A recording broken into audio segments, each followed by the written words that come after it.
ជាមនុស្សដែលចិត្តស្និទ្ធហើយក៏បន្តកាន់ដៃរួមគ្នា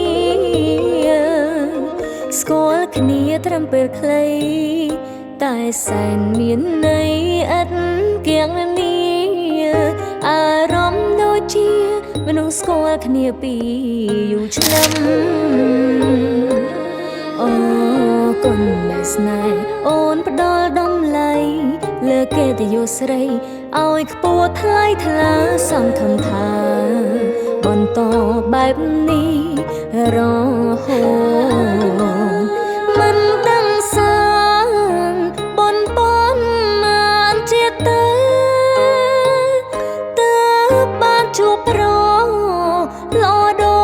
ចពងងាស្មឹងថៃរូបអូន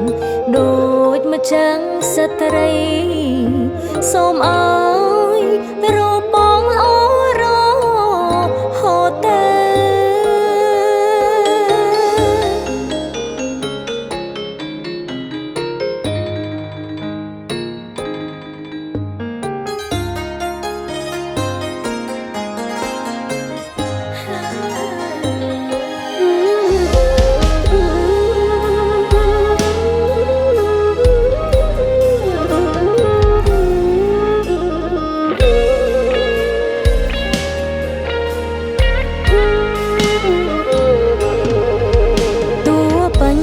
តូចធំ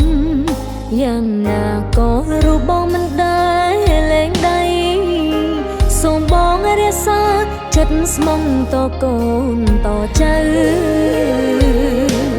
ពូយើងមានតែសេចក្តីសុខបន្តដំណើរជីវិតរួមគ្នារហូតដល់ស្នេហ៍យើងជានិរន្តរ៍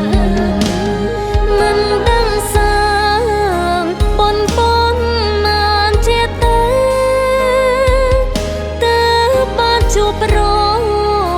ល្អដូចពងងាស្មឹងថារូបអូ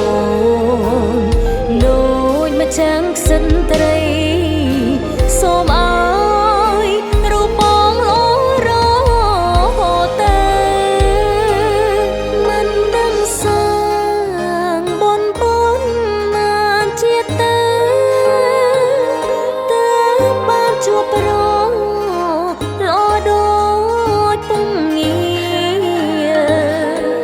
ស្មឹងថែរូបអូនដូចមកចាំងស្ត្រីសូមអើ